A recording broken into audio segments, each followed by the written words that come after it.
নিজের প্রাক্তনকে ননদের হবু বরের স্থানে দেখে কিঞ্চিত চমকে উঠল রুহামা।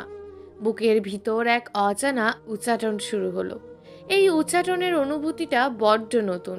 পৃথিবীটা গোলাকার জানা ছিল, তবে আনুমানিক 17 কোটি মানুষের মাঝে শাহিদকেই আদিবার হবু স্বামী হতে হবে, এই আশ্চর্য কাকতালীয় ব্যাপারখানা কিছুতেই হজম হচ্ছে না তার।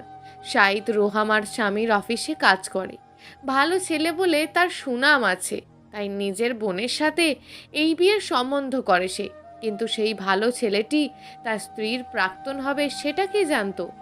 এক রাশ বিস্ময়, আক্ষেপ, ভয় এবং কিঞ্চিত বেদনাপ্রবণ চোখে অপলক দৃষ্টিতে চেয়ে আছে রুহামা। শাহিদ এক অপলক রুহামার দিকে চাইল। বিস্ময়ের সূক্ষ্ম ছাপ তার মুখে। হয়তো সেও রুহামাকে এখানে আশা করেনি। এর মাঝে রুহামার শাশুড়ি সুমাইয়া বেগম মৃদুস্বরে বলে উঠলেন, বৌমা, যাও তো, আদিবাকে নিয়ে এসো। পা জোড়া নিথর হয়ে আছে রুহামার। অতীত পৃষ্ঠাটির দিকে অপলক দৃষ্টিতে চেয়ে রয়েছে। কেন যেন নড়তেই চাইছে না শরীর। শাশুড়ির কথাটা শুনেও কেন যেন সেখানেই দাঁড়িয়ে রইল সে। রুহামাকে দাঁড়িয়ে থাকতে দেখে তার স্বামী আকরাম তার গায়ে আলতো করে ধাক্কা দেয়। আকরামের ধাক্কায় স্তম্ভিত ফেরে রোহমার। আড়ষ্টতার সাথে সে জিজ্ঞেস করে, জি? মা তোমাকে কিছু বলছে, শুনছো না কেন? আকরামের কিঞ্চিত ঝাঁঝালো কণ্ঠে বেশ বিব্রত বোধ করলো রুহামা। তারপর কোনো কথা না বলেই আদিবাকে আনতে পা বাড়ালো। তার সাথে আকরামের বিয়ে হয়েছে 2 মাস হতে চলল। বর হিসাবে আবরামকে ঠিক কোন ক্যাটাগরিতে ফেলা যায় বুঝে উঠতে পারে না রুহামা। সর্বদাই একটা গাম্ভীর্য মুখ তার মুখের স্মৃতিতে আঠার ন্যায় লেগে আছে। সামান্য কথাতে ঝাঁঝালো আভাস পাওয়া যায়। রুহামার সাথে বিয়েটা তার পারিবারিকভাবেই হয়েছিল।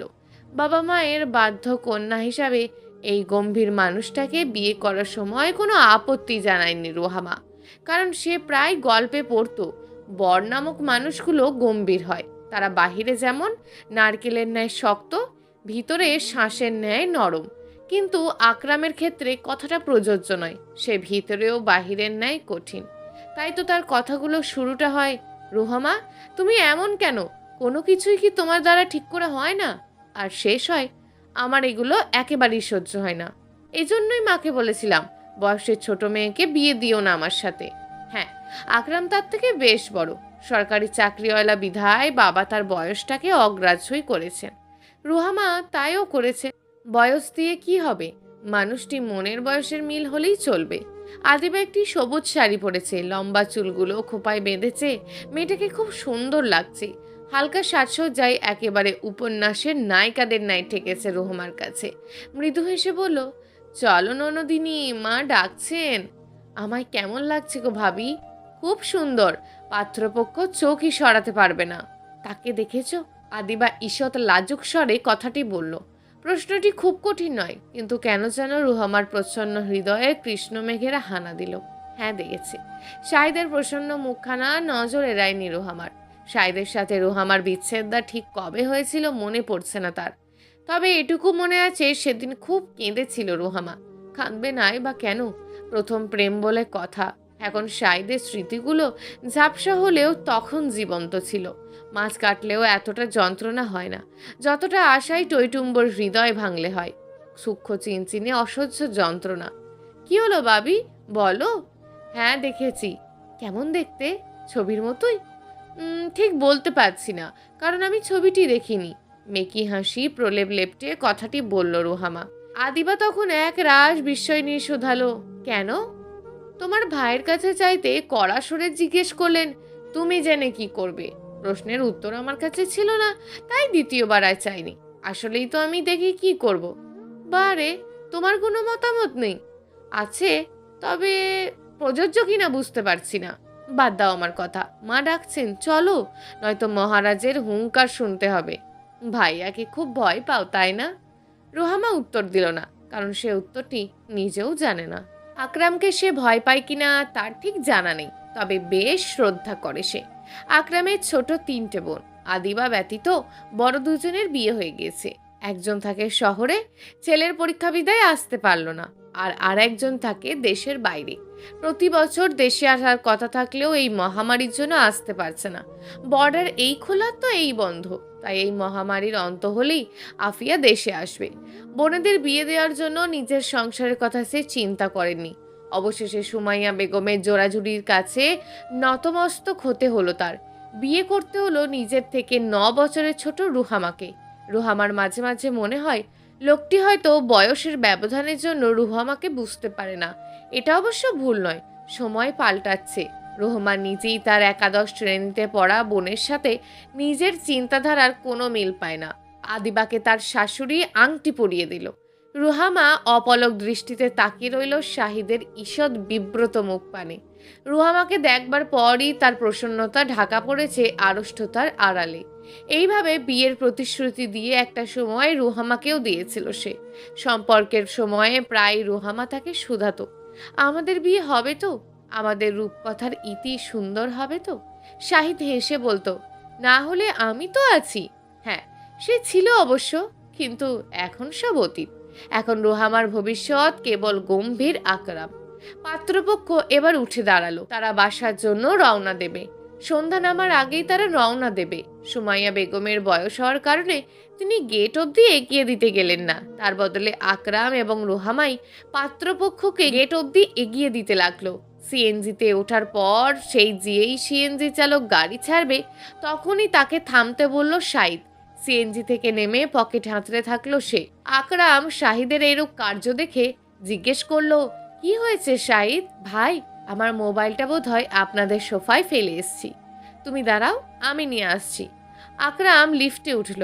রুহামা যাইতে চাইলে তাকে গম্ভীর গলায় বলল, তুমি এখানেই থাকো। রুহামার অস্বস্তিতে গা গোলাচ্ছে। প্রাক্তনের সাথে দাঁড়িয়ে থাকাটা একটা বিশ্রী অনুভূতি, আগে জানা ছিল না তার। একটা সময় ছিল যখন এই মানুষটার সাথে ঘন্টার পর ঘন্টা কথা বলতো, আড্ডা দিত, অথচ আজ পাশাপাশি দাঁড়াতে বিরক্ত লাগছে রুহামার। ঠিক তখনই শাহিদ জড়তা জড়ানো কথায় বলে উঠল, কেমন আছো রুহামা? রুহামা সরু নজরে চাইল শাহিদের দিকে, চোখে ক্রোধের ঝলকানি। কেমন আছো? এই প্রশ্নটি কি আদপি সাজে এই লোকটির মুখে? বছর কতক পরে কি দরদ উতলে উঠেছে, নাকি সে তলিয়ে দেখেছে রুহামা কেমন আছে? এখনো কি সেই রুহামারই আছে, নাকি তার অপেক্ষায় বিভোর থাকতো, তার কষ্ট হলে নিজে গুমড়ে মরতো? যখন নির্দয়ের মতন বলেছিল, রুহামা তোমার প্রতি ভালোবাসাটা মরে গেছে, আমরা একই সাইকোলজিক্যাল ফেজে নেই, তখন তাকে হাতে পায়ে ধরে বলেছিল, আমাকে ছেড়ে যেও না, কিভাবে নিজেকে বদলাবো বলে দাও। এখন কথাগুলো ভাবতেই এক রাশ ক্ষোভে ভিতরটা জ্বালা করতে লাগলো রুহামার। চোয়াল হয়ে গেল কঠিন। স্বরে জড়তার বালাই না রেখে প্রচণ্ড ক্ষোভে বলে উঠল, আমার কি খারাপ থাকার কথা শাহিদ? সেভাবে বলিনি। কিভাবে বলেছ সেটা বোঝানোর প্রয়োজন নেই, আমি বুঝি। শোনো, আমি খুব ভালো আছি, আমাকে নিয়ে ভাবতে হবে না তোমার। তুমি আমাকে নিয়ে ভাবো। আর একটা কথা, আদিবা আকরামের আদরের বোন, তার সাথে অন্তত সাইকোলজিক্যাল ফেজটা মিলিয়ে নিও। এবার যদি সেটা না মেলে, তবে কিন্তু আকরাম তোমাকে ছেড়ে দেবে না। সে দেখবে না তুমি তার জুনিয়র কিনা। তুমি আমায় ক্ষমা করনি, তাই না? শাহিদের মুখে এই প্রশ্নটি শুনে আবারও অবাক হয় রুহামা।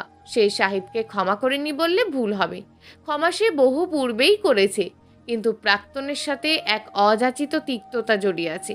উপরন্তু লোকটি তার ননদের হবু স্বামী, তাই তিক্ততার সাথে কিঞ্চিত ভয়ও হচ্ছে। আদিবার পরিণতি যদি তার ন্যায় হয়, শাহিদ মানুষটিকে সে খারাপ বলবে না। তাদের সম্পর্কের দিনগুলোতে অনেক সুন্দর স্মৃতি আছে। শুধু হুট করে শাহিদ একদিন বলল, রুহামা তোমার প্রতি আমার ভালোবাসাটা মরে গেছে, আমরা একই সাইকোলজিক্যাল ফেজে নেই, আমাদের কোনো ভবিষ্যৎ নেই, তুমি আরও ভালো ছেলে পাবে। কথাগুলো বেশ উটকো লেগেছিল রুহামার।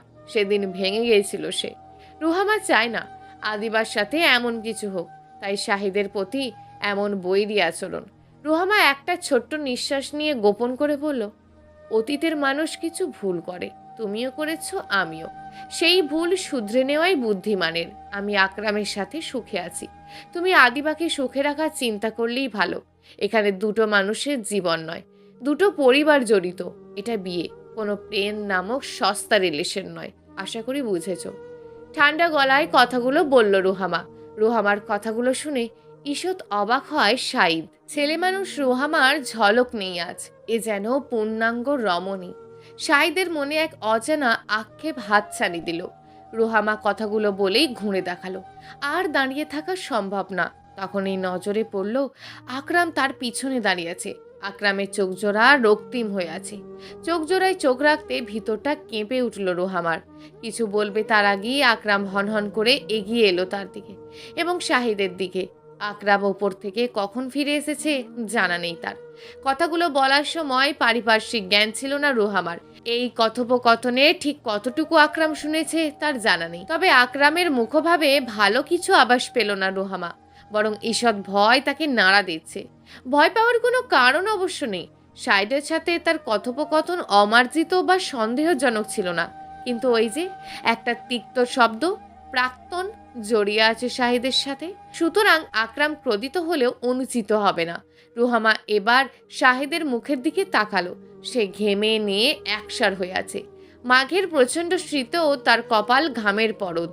রুহামা মনে মনে আকাশ কুসুম চিন্তা করতে ব্যস্ত। ঠিক তখনই তাকে অবাক করে আকরাম একটা ফোন শাহিদের দিকে এগিয়ে দিল। স্বাভাবিক কণ্ঠে বলল, এই যে তোমার জিনিস, সামলে রাখো। বলা যায় না কখন হাতছাড়া হয়ে যায়। আকরামের ছন্নছড়ার কথার মানে বুঝলো শাহিদের জানা নেই। তবে সে একরকম সালাম দিয়ে ছুটে পালালো।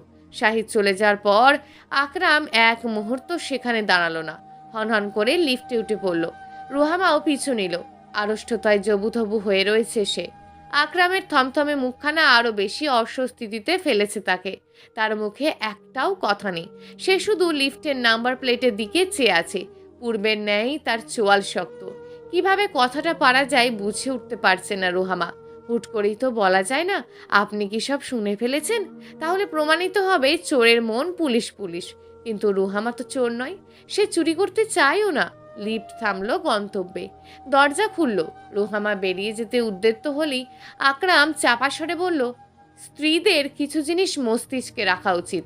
যতই হোক, তাদের স্বামীর সম্মান জড়িত থাকে তাদের কাজের সাথে। আকরামের শীতল রোষাগ্নিতে মেশানো কথাটা শুনে রুহামা থমকে গেল।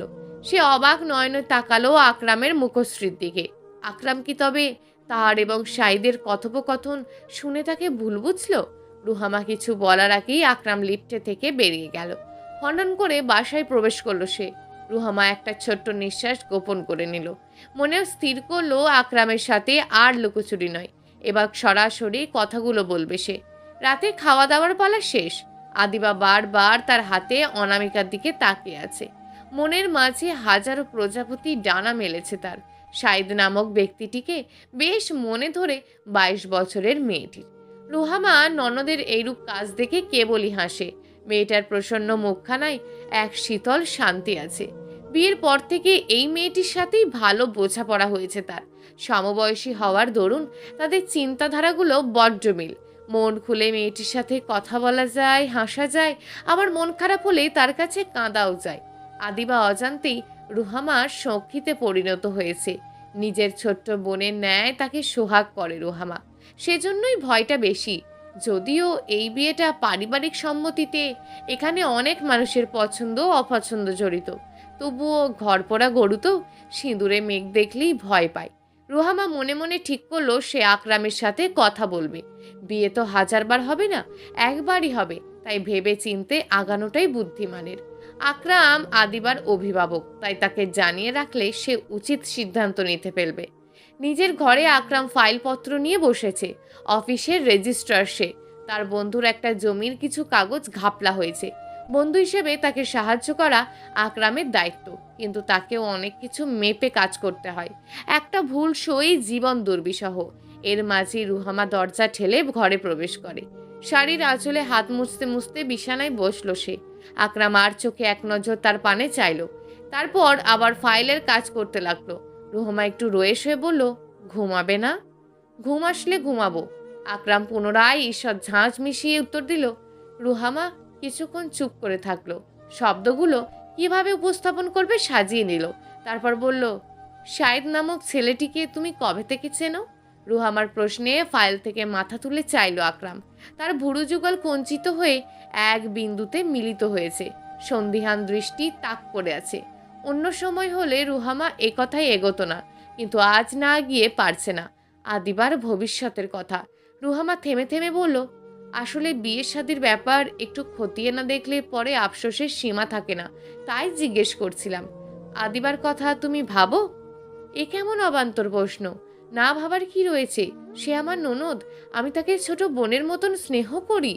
রুহামা খানিকটা অধৈর্য হয়েই উত্তর দিল। আকরাম তাচ্ছিল্যের হাসি হাসলো, তারপর ফাইলগুলো নামিয়ে বিদ্রূপের স্বরে বলল, এতই যখন ভালোবাসো তবে আমাদের কাছে ব্যাপারটা লুকালে কেন? কি লুকালাম? এই যে তুমি শাহিদকে চেনো, শুধু চেনো তাই নয়, বেশ গভীরভাবে চেনো। কি যেন বলছিলে? অতীতের ভুল না কি যেন? শোনো রুহামা, আমি অবুঝ নই, আমি ব্যাপারগুলো বুঝি। তবে তুমি এখনো অতীত নিয়ে হা হুতাশ করবে জানা ছিল না। বসার ঘরে আংটি পরবার সময়ও তুমি তার দিকে তাকিয়েছিলে। আমার এই কানের কাছে চুল এমনি রোদে পাকেনি। আমি তোমাদের মতন ধূর্ত মানুষকে চড়িয়ে আয় করি। মানুষ কতটা ধুরন্ধর আমি জানি।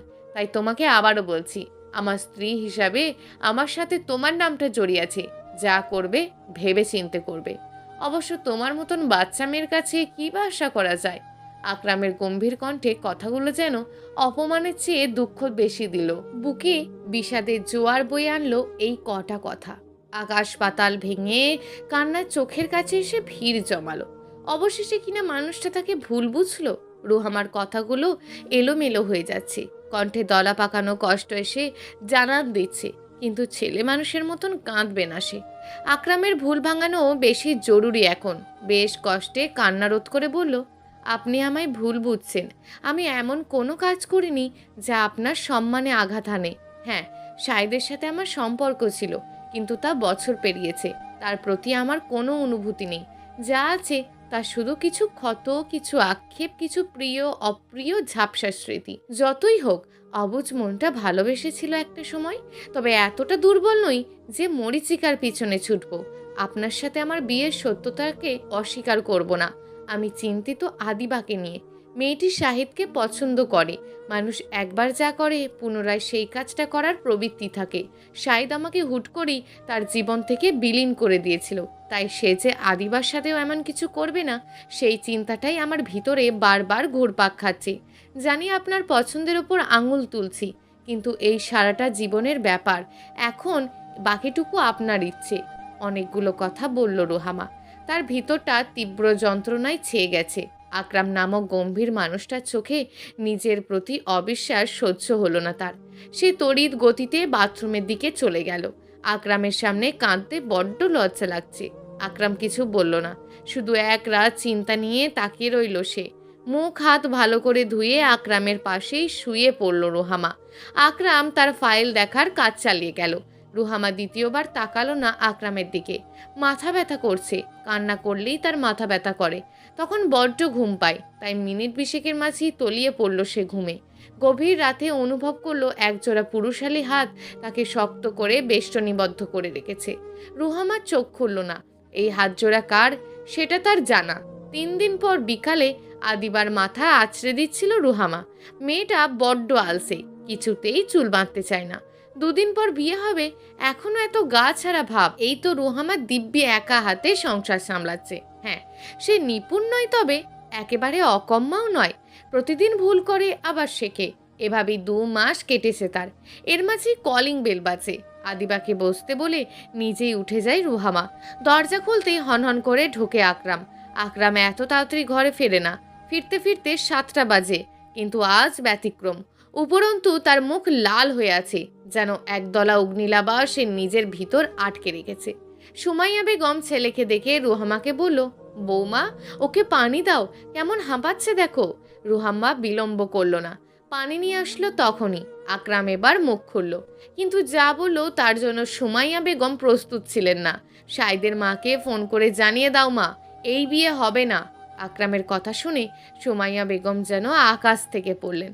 যেখানে আংটি পরানো হয়ে গিয়েছে, বিয়ের তারিখ অবধি ঠিক করার আলোচনা চলছে, সেখানে এই কথাগুলো কি মানায়? এখন বিয়ে ভাঙলে সমাজের শত কথার মুখোমুখি হতে হবে। শুধু তাই নয়, এই সিদ্ধান্ত আদিবার মনের ওপরও বাজে প্রভাব ফেলবে। উপরন্তু এই সম্বন্ধের উৎস আকরাম নিজেই। সেখানে কি এমন ঘটনা ঘটল যে আজ আকরামই বিয়ে ভাঙার মতন সিদ্ধান্ত নিচ্ছে? সুমাইয়া বেগম অধৈর্য হয়ে উঠলেন, ব্যতিব্যস্ত হয়ে শুধালেন, বিয়ে ভেঙে দেব মানে? কি বলছিস তুই? আমি ঠান্ডা মস্তিষ্কেই বলছি মা, শাহিদ আমার বোনের উপযুক্ত নয়, তাই এই বিয়ে ভাঙার কথা বলেছি। স্বাভাবিক চিত্তে ঠান্ডা গলায় কথাটা বলল আকরাম। রুহামা পানির গ্লাস হাতে বিমূঢ় দৃষ্টিতে আকরামের দিকে তাকিয়ে রয়েছে। হাজারো প্রশ্ন মাথায় ঝাঁকে ঝাঁকে নিজেদের রাজত্ব করছে। আকরামের সিদ্ধান্তের কারণটা জানতে ইচ্ছে করছে, কিন্তু শাশুড়ির সম্মুখে সেই কৌতূহলটা দেখাতে পারছে না রুহামা। সুমাইয়া বেগম একবার কিঞ্চিত রেগে গেলেন, ছেলেকে বললেন, তুমি কি বিয়েকে ছেলে মানুষই ভাবো? এত সহজ নাকি সবকিছু? ছেলেটাকে তোমার পছন্দ বলে এতদূর কথা এগোলো, আর যেই আমরা বিয়ের প্রস্তুতি নিচ্ছি অমনি তুমি বলছো বিয়ে হবে না। কেন বিয়ে ভেঙে দেব? শাহিদ কি এমন করেছে যে আদিবার যোগ্য নয়? আকরাম চুপ করে রইল। তার মুখশ্রীতে বিরক্তি প্রকাশ পেল। সে কারণটা সবাইকে বলতে নারাজ। সুমাইয়া বেগম তাকে চুপ থাকতে দেখে পুনরায় একই প্রশ্ন করে উঠলেন, কিন্তু এবার জুৎসই উত্তর পেলেন না, বরং আকরাম একই কথাই আওড়ালো। সুমাইয়া বেগম আকরামের এমন উত্তরে বিরক্তির সাথে বললেন, শোনো আকরাম, সে আদিবার যোগ্য নয় এই কথাটা আমার প্রশ্নের সঠিক উত্তর নয়, বরং তোমার উত্তরে আমি বিরক্ত বোধ করছি। এই বিয়েটা তুমি এনেছো, তোমার পছন্দের ওপর আমি প্রশ্ন তুলিনি, কিন্তু এখন আমার তোমার ওপর প্রশ্ন তুলতে হচ্ছে। মনে করো আমি শাহিদের আম্মুকে বললাম এই বিয়ে হবে না, সে আমাকে প্রথমেই যা প্রশ্ন করবে তা হলো কেন? এই কেনর উত্তর কি দেব? সবাই তোমার মতো নয়, দু এক কথায় আচ্ছা বলে রেখে দেবে, নানান প্রশ্ন করবে। আর এখানে মেয়ে পক্ষ আমরা, সমাজ বাদ দাও, আমাদের আত্মীয়রাই প্রশ্ন ছুড়বে। আত্মীয়রা কি ওই ছেলের সাথে ঘর করবে? ঘর তো করবে আমার বোন, সেই বোনকে কি বলবে? কেন তার সাথে বিয়ে দিচ্ছ না? আকরামের চোখে ক্রোধের হাতছানি দেখল রুহামা। সে হাত মুষ্টিবদ্ধ করে নিজের রাগ সংবরণ করছে। রুহামা আর পারল না, ধীর স্বরে বলল, শাহিদের সমস্যাটা কি বলে দিলেই তো কিন্তু ঝামেলা মিটে যায়। রুহামার কথা কর্ণপাত হতেই ক্রুদ্ধ নজর তাক করল আকরাম। তার রক্তিম চোখ রুহামার অন্তরের পানি শুষে নিল। রুহামা কথা বাড়ালো না, নজর সরিয়ে পিছনের দিকে তাকাতেই দেখল বসার ঘরের দরজা ঘেঁষে আদিবা দাঁড়িয়ে আছে। তার চোখ থেকে অনবরত নোনা জল ঝরছে। রুহামা দেরি করল না, সেই পানির গ্লাসটি আকরামের সামনে রেখেই আদিবার কাছে চলে গেল। আদিবা তার ভাবিকে পেয়ে জড়িয়ে ধরল। জড়িয়ে ধরে জড়ানোর স্বরে বলল, ভাবি, ভাইয়া এগুলো কি বলে? কেন হবে না আমাদের বিয়ে? উনি তো বেশ ভালো। রুহামা উত্তর খুঁজে পায় না, কি উত্তর দেবে? সে তো নিজেই জানে না এই উত্তরটা। এদিকে বসার ঘরের উত্তাপ আদিবার ঘর অবধি শোনা যাচ্ছে। সুমাইয়া বেগম একই প্রশ্ন করছেন, কিন্তু আকরাম উত্তর দিচ্ছে না। তার কথা বিয়ে হবে। আদিবা রুহামাকে জড়িয়ে ধরে কাঁদছে। আজ রুহামা আদিবার মাঝে নিজেকে দেখতে পাচ্ছে। শাহিদের সাথে সম্পর্কের বিচ্ছেদ পর সেও এভাবেই কেঁদেছিল। রুহামার কষ্ট হচ্ছে আদিবার জন্য। সে চাইলেও কিছু করতে পারছে না। একটা সময় আদিবা বলে উঠল, জানো ভাবি, আমি ওনার মাঝে আমার মনের রাজকুমারকে খুঁজে পেয়েছি। যেমনটা আমার ভালো লাগতো, যেমন দেখতে তেমন আচার ব্যবহার। হুট করে কি হলো ভাবি? রূপকথাগুলো কেন এলোমেলো হয়ে গেল? রুহামা ম্লান হাসলো, তারপর নির্লিপ্ত কণ্ঠে বলল, মানুষের একটা বিশ্রী স্বভাব আছে, স্বীকার করতে চায় না, তবুও স্বভাবটি তাদের রক্তের কোনায় মিশে আছে। তারা রূপকথার বাস্তবতা খুঁজে, আর বাস্তবতার জীবনে খুঁজে রূপকথা। বাস্তব যে অনেক ভিন্ন আদিবা। বাস্তবে রাজকুমারেরা রূপকথার থেকে ভিন্ন হয়। সব কিছুতে যদি রূপকথা খুঁজো, তবে রিক্ত হস্তে ফিরতে হবে তোমায়। তাহলে কি স্বপ্ন দেখবো না? তাহলে কেন বলে আমাদের জন্য রাজকুমার আসবে ঘোড়ায় চড়ে? সেটা যে একেবারে ভুল তা কিন্তু না। রূপকথাগুলো বাস্তবের আদলেই গড়ে ওঠে। শুধু লেখকরা বাস্তবের কাঠিন্য রূপকথায় রাখে না, পাঠকদের স্বপ্ন দেখাতে চায় তারা। একটা কথা বলি আদিবা, জীবনে এমন কিছু হয় যা কল্পনাও করি না। সাহিত্যকে আপেক্ষিকভাবে তোমার ভালো লাগলেও এমনটা হতেই পারে সে তোমার রূপকথার রাজকুমার নয়। বিয়ের পর হয়তো তোমার জীবন বিষিয়ে উঠত। তাই তো আজ আকরাম বিয়েটা ভাঙতে চাইছে। রূপকথা সবাই খোঁজে, কিন্তু সেই রূপকথার খোঁজটা যে খুব কঠিন। এই বাজে কঠিন পথটা যে সবাইকে পার করতে হয়, পরীক্ষা দিতে হয়, ধৈর্য ধরতে হয়, অনেক বিষাদ দুঃখকে বহন করতে হয়। এভাবে ভেঙে পড়লে যে সেই রূপকথার খোঁজ পাবে না তুমি। কান্না থামাও। আকরাম তোমার ভাই, সে চাইবে না তার আদরের বোন কষ্ট পাক। তোমার রূপকথার খোঁজ সফল হয়েছে? চোখ মুছে কাঁপা স্বরে আদিবার প্রশ্নটি করে। রুহামা মৃদু হাসে, তারপর বলে, হ্যাঁ হয়েছে। আদিবা কান্না থামায়, কিন্তু রুহামাকে ছাড়ে না। তার কোলে মাথা রেখে শুয়ে থাকে সে। নিজেকে নতুন করে আবিষ্কার করলো রুহামা। ছেলে মানুষ সত্তাকে ছেড়ে আজ নিজেকে বেশ ম্যাচিওর মনে হলো তার, যেন অনেকটা বড় হয়ে গিয়েছে সে। অথচ আদিবার থেকে মাত্র 2 বছরের বড় সে। আচ্ছা, সেদিন যদি আদিবার মতন সে কাউকে পাশে পেত, তাহলে তার এতটা ভেঙে পড়তে হতো না। রুহামা দীর্ঘশ্বাস ফেলল। ঠোঁটের কোণে এক চিলতে প্রভাত উঁকি দিচ্ছে তার। চা খাবার অভ্যেস আকরামের। হাঁক দেয় সে রুহামাকে, কিন্তু সেটা আজ হলো না। তার অস্বস্তি লাগছে। মা বারবার একই প্রশ্ন করছে, কিন্তু উত্তরটা সে দিতে পারছে না। সব কিছু বিরক্ত লাগছে। অমন একটা অমানুষের সাথে বোনের বিয়ে সে কিছুতেই দেবে না আকরাম। কিন্তু বিয়েটা ভাঙবে কি করে? এই সময় ঘরে রুহামার প্রবেশ। রুহামা তার নিয়ম অনুযায়ী আকরামের জন্য চা নিয়ে এসছে। আকরামকে গম্ভীর চিত্তে বসে থাকতে দেখে সে ধীর গলায় বলল, চা খাবে না? রুহামার কণ্ঠ কর্ণপাত হতেই ধ্যান ভাঙে আকরামের।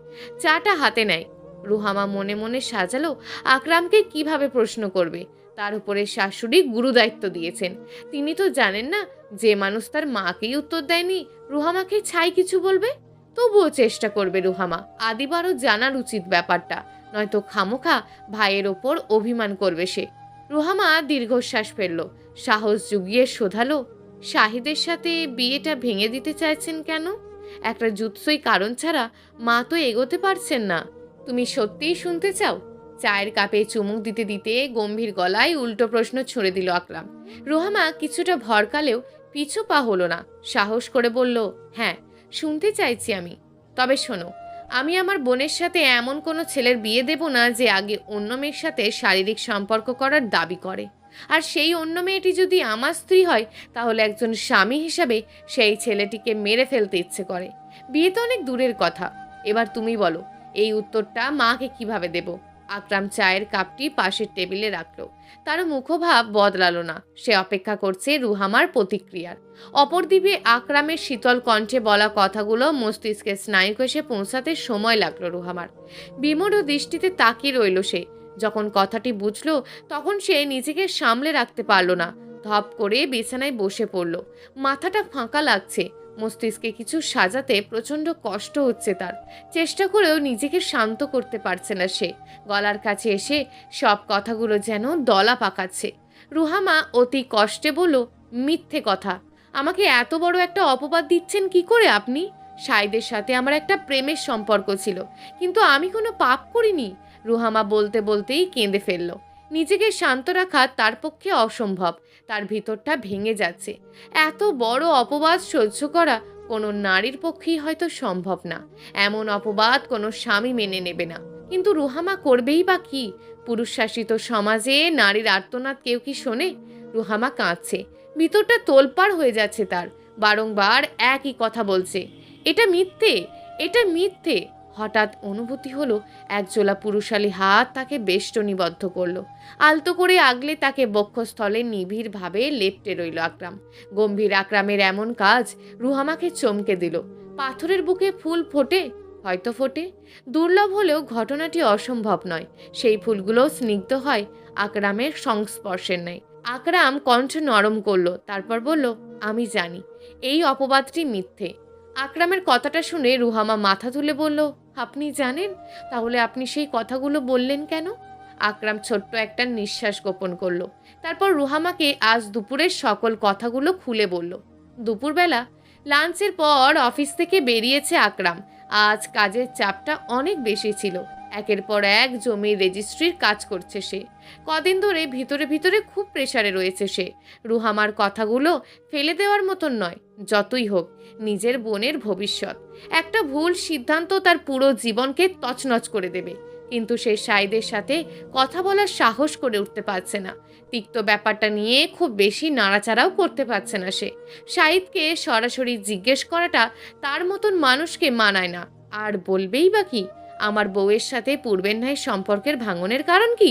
লোকে হাসবে, এইসব অযাচিত দ্বিধা আকরামের শান্তি কেড়ে নিয়েছে।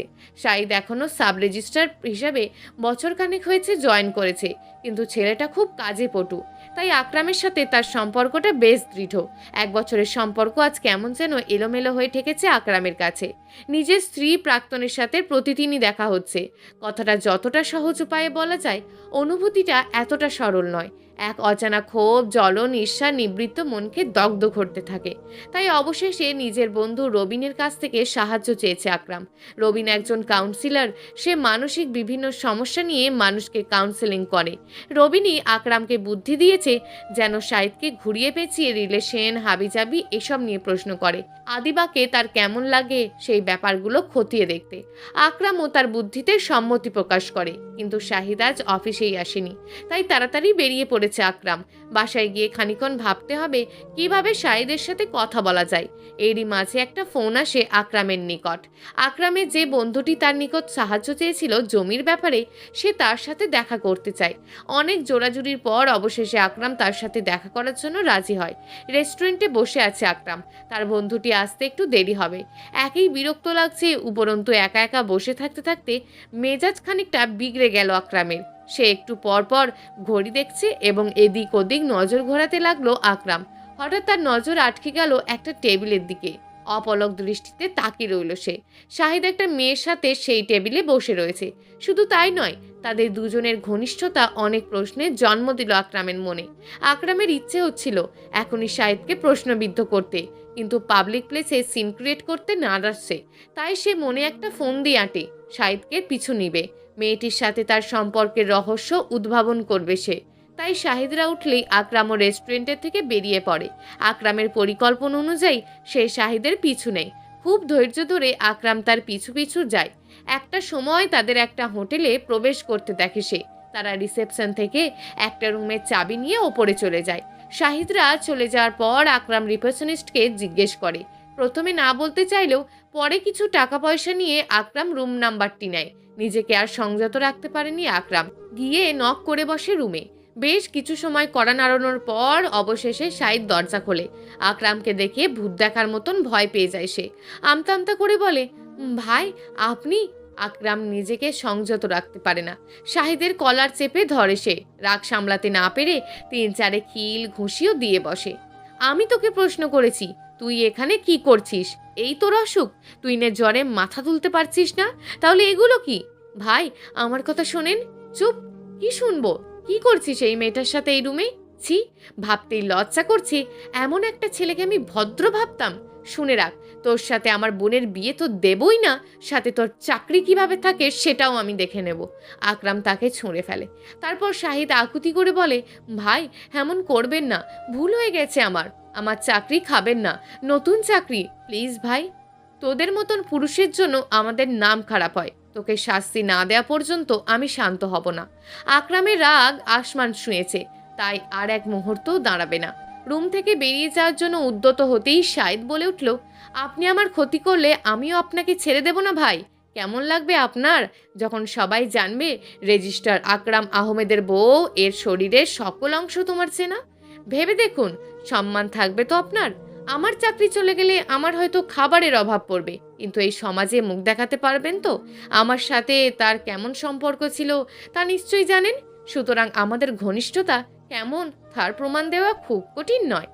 শাহিদ কথাটা শেষ করতে পারল না, তার আগেই তাকে পাগলের মতন মারতে লাগলো আকরাম। ঠোঁট ফেটে রক্ত বের হতে লাগলো শাহিদের।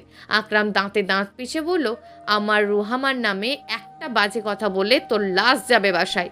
লজ্জা করে না তোর? নিজের চাকরি বাঁচাতে ওর নামে বাজে কথা বলে আমাকে ব্ল্যাকমেল করছিস? তোর যদি মনে হয় আমাকে দমাতে পারবি, চেষ্টা করে দেখ।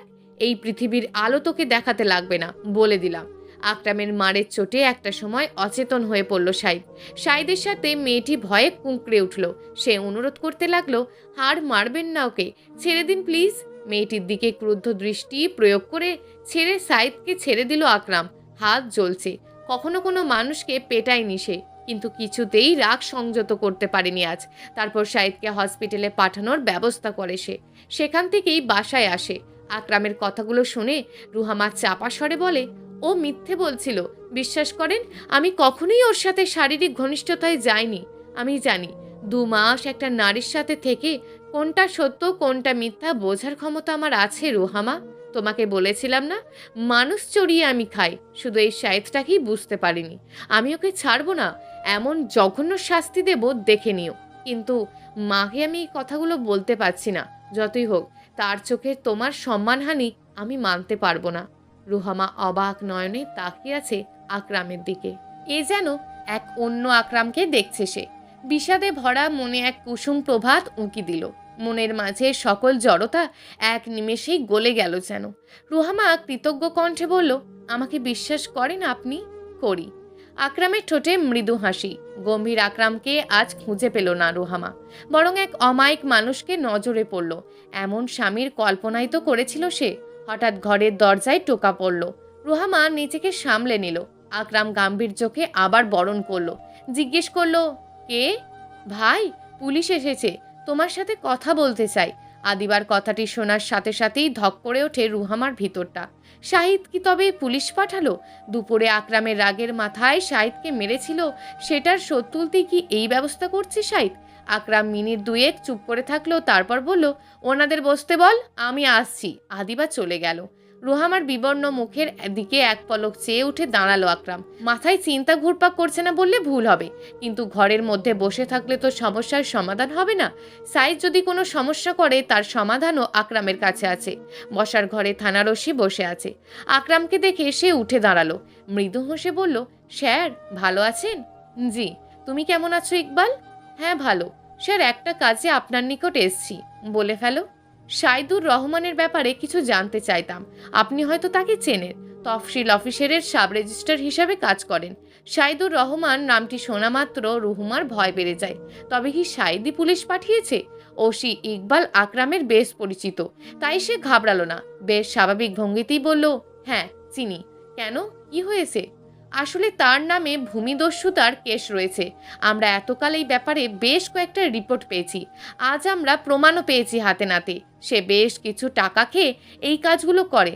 বেশ কিছু জমি একসাথে 3-4 জনের সাথে বিক্রয় করা হয়েছে। খুব বড় একটা দল এর পেছনে আছে। শাহিদ তাদের সাহায্য করেছে। জাল দলিল এবং এই ভণ্ডামির কারণে আমরা তাকে গ্রেপ্তার করতে বাধ্য হয়েছি। কিন্তু শাহিদুর রহমান আপাতত হসপিটালে ভর্তি বিধায় তাকে গ্রেপ্তার করতে পারছি না। তবে আমাদের নজরবন্দি সে। এই ব্যাপারে আপনার কাছে জিজ্ঞাসাবাদ করতে এসেছি। রুহুমা তার ঘরের দরজায় দাঁড়িয়ে সকল কথা শুনল। শাহিদের মতন জঘন্য মানুষের জন্য তার মনে স্বল্প পরিমাণ সমবেদনা কাজ করছে না। যে মানুষ কোনো নারীর অসম্মান করতে পারে, সেই মানুষ যে কোনো খারাপ কাজ করতে পারে বলে রুহামার ধারণা। শাহিদের চরিত্রের এরূপ বর্ণনা শুনে সুমাইয়া বেগমের মন বসে গেল। সততা সবার আগে। যদি একটা ছেলে সৎই না হয়, তবে তাকে মেয়ে সঁপে দেওয়াটা সবচেয়ে বড় ভুল। আকরাম দীর্ঘ সময় কথা বলে ইকবালের সাথে। ঘণ্টাখানেক পর ইকবাল উঠে দাঁড়ালো। বিনয়ী কণ্ঠে বলল, স্যার ধন্যবাদ। আপনি যেন কোনো ঝামেলার ভেতর না পড়েন, সেই দায়িত্ব আমার। আকরাম মৃদু হেসে তাকে বিদায় দিল। ইকবাল যাওয়ার পর সুমাইয়া বেগম প্রশ্ন শুনলেন, তুমি কি এই কারণে বিয়েটা ভাঙতে চাইছিলে? না, কারণটা এটা নয়। এই ঘটনা তো আজ জানতে পারলাম আমি ভাঙতে চেয়েছিলাম শাহিদের চরিত্র খারাপ, তাই তাকে আমি অন্য মেয়ের সাথে ঘনিষ্ঠ অবস্থায় দেখেছি। দৃশ্যটি দৃষ্টিকটু। কথাটা তখন কিভাবে বলবো বুঝে উঠতে পারছিলাম না। যাকগে, তুমি এখন নিশ্চিন্তে বিয়ে ভাঙতে পারো, কারণ জিজ্ঞেস করলে বলবে তার ছেলে অসৎ। কাট উত্তর দিল আকরাম। তারপর নিজের ঘরে প্রবেশ করলো। রুহামা দরজার কাছে দাঁড়িয়ে আছে। আকরাম তাকে বলল, আর 1 কাপ চা দিতে পারবে? নিয়ে আনছি। রুহামা রান্নাঘরে চলে গেল। আকরাম নিজ ঘরে গিয়ে রুদ্ধশ্বাস ফেলল। যতই হোক সে মানুষ, মানুষের ভয় হয়। তারও ভয় হয়েছিল। ভেবেছিল শাহিদ তার বিরুদ্ধে রিপোর্ট করেছে। ভয়টা থানায় যাওয়া কিংবা নিজের সাদা চাকরির জীবনে কালো দাগ পড়ার নয়। ব্যাপারটা তার বউয়ের মান সম্মানের সাথে জড়িত। শাহিদকে সে মেরেছে রাগের বশে। রাগটা কেন হয়েছে? এই প্রশ্নটি জিজ্ঞেস করলে 1 কথায় 2 কথায় রুহামার কথা উঠত। তখন হয়তো মিডিয়া সেটা নিয়ে একটা খবর চাপাতো। অফিসে রেজিস্ট্রারের স্ত্রী প্রাক্তনকে মারার কারণে জেলে আটক। দুপুরে গরম মাথায় এসব কিছুই আসেনি। তখন শুধু শাহিদকে মারতে ইচ্ছে করছিল। এখন বুঝতে পারছে কোথা থেকে কি হয়ে যাওয়ার সম্ভাবনা ছিল। ভাগ্যিস শাহিদের ভণ্ডামি ফাঁস হয়ে করে দিয়েছে, নয়তো অনেক প্রশ্নের সম্মুখীন হতে হতো আকরামকে। আকরাম বারান্দায় দাঁড়ানো। আজ শীত তুলনামূলক বেশি পড়েছে। চাটা পেলে ভালো হতো। ঠিক তখনই রুহামা 1 কাপ চায়ে উপস্থিত হয়। নরম গলায় বলে, আপনার চা। ধন্যবাদ। রুহামার ঠান্ডা লাগছে বিদায় সে ঘরে যাওয়ার জন্য পা বাড়ায়। তখন আকরাম বলে ওঠে, কিছুক্ষণ দাঁড়াবে এখানে? জি। আকরামের নরম গলার নিবেদনে থমকে যায় রুহামা। এই 2 মাসে কখনো এমনভাবে অনুরোধ করেনি আকরাম। কিছুটা অবাক হলো সে। রুহামার উত্তর না পেয়ে আকরাম বলল, সমস্যা নেই, তুমি যাও, আমি শালটা নিয়ে আসছি। ঠান্ডা তো? হুম। রুহামা একটা মোটা ভালো শাল পেঁচিয়ে দাঁড়ালো আকরামের পাশে। আজ আকাশে পূর্ণ চন্দ্রমা। রুহামা অপলক দৃষ্টিতে চন্দ্রমাকে দেখছে। হঠাৎ আকরাম বলে ওঠে, জানো রুহামা, আমার কখনো বাচ্চা মেয়ে বিয়ে করার ইচ্ছে ছিল না। মাকে সবসময় বলতাম বাচ্চা মেয়ে আমার অপছন্দ, পারলে আমার সমবয়সী কাউকে খোঁজো।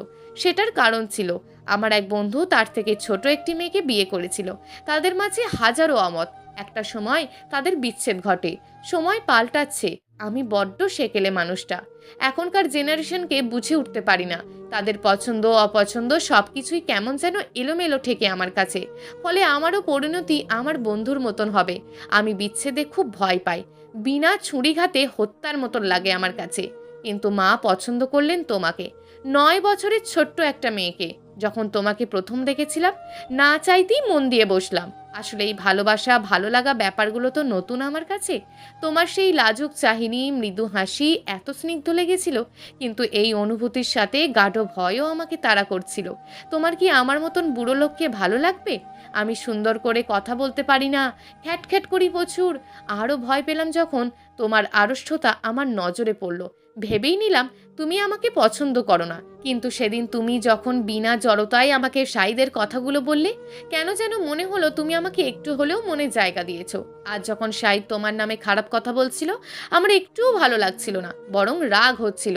আমি সেই সময় বুঝতে পেরেছি শুধু তোমাকে ভালো লাগা না, অজান্তেই ভালোবেসে ফেলেছি তোমাকে। মনের ভিতরে কথাগুলো জমিয়ে রাখতে পারলাম না, বলে দিলাম। আমার মতন মানুষকে ভালোবাসতে তোমার আপত্তি থাকতেই পারে, বলে দিতে পারো। আমি জোর করার মানুষ নই। আচ্ছা আকরাম, আমার বয়স হলে কি আপনার ভালোবাসা কমে যাবে? রুহামার প্রশ্নে মৃদু হাসে আকরাম। তারপর বলে, এজন্যই তোমার সাথে কথা বলতে চাই না। এত বোকা কেন তুমি? ভালোবাসা কি সেভাবে হয় নাকি? তাহলে তো সবাই বুড়ো হলেই তার পার্টনারকে ছেড়ে দিত। ভালোবাসা তো মন থেকে হয়। তাহলে আপনার কেন মনে হলো আপনি আমার থেকে বড় হওয়ার জন্য আমি আপনাকে ভালোবাসবো না? আপনাকে আমি খুব শ্রদ্ধা করি জানেন। আপনার সততাকে আমার ভালো লাগে। সকালে আপনার শান্ত মুখশ্রীর দিকে তাকিয়ে থাকি, কিন্তু ওই খ্যাটখ্যাটে স্বভাবের দরুন বলা হয় না। এই 2 মাসে আপনার জন্য আপনার পরিবারকে ভালোবেসেছি। আমার আপনাকে খুব ভালো লাগে আকরাম। শুধু আগাতে পারিনি, ভেবেছি আপনার হয়তো সর্বগুণা সম্পন্ন মেয়ে পছন্দ। আমার মাঝে তো শুধুই ভুল। আশা করি আমার উত্তরটা পেয়েছেন। আকরাম আবার মৃদু হাসল। কি অমায়িক হাসি, তার চোখেও যেন হাসছে। রুহামার বাবা বলেছিল, যাদের চোখ হাসে তারা স্বচ্ছ মনের মানুষ। কথাটা মিলে গেছে। আকরাম বাঁ হাতটা বাড়িয়ে মৃদু কণ্ঠে বলল, আজ পূর্ণ চন্দ্রিমা, জ্যোৎস্নাবিলাস করবে? রুহামা অজান্তেই লজ্জায় লাল হয়ে উঠল। সে ভেবেছিল তার রূপকথার খোঁজ হয়তো অপূর্ণই থাকবে। একটা সময় শাহিদের মাঝে রূপকথা খুঁজত, ভবিষ্যৎ সুখের হাতছানি খুঁজত, কিন্তু সেসব কাঁচের মতন ভেঙে গিয়েছিল। তারপর আকরাম তার জীবনে আসে, কিন্তু লোকটির গম্ভীরতা তাকে এলোমেলো করে দিয়েছিল। ভেবেছিল রূপকথা খোঁজার পথই হারিয়ে ফেলেছে রুহামা। অবশেষে আজ সকল দ্বিধার অন্ত হলো। আকরামের মাঝি খুঁজে পেল তার রাজকুমারকে। রুহামার রূপকথার খোঁজ অবশেষে পূর্ণ হলো। রুহামা আলতো ঘাতে আঁকড়ে ধরল আকরামের হাত, চাপা স্বরে বলল, করব, আজ রাতটি শুধুই আমাদের। প্রিয় দর্শক, এই গল্পটা আপনাদের কেমন লাগলো তা অবশ্যই একটি কমেন্ট করবেন। আর যদি গল্পটা আপনাদের ভালো লেগে থাকে তাহলে ভিডিওটিতে একটি লাইক করে দেবেন এবং এই ধরনের ভিন্ন স্বাদের গল্প শোনার জন্য চ্যানেলটিকে অবশ্যই সাবস্ক্রাইব করে আমাদের সঙ্গে যুক্ত থাকুন।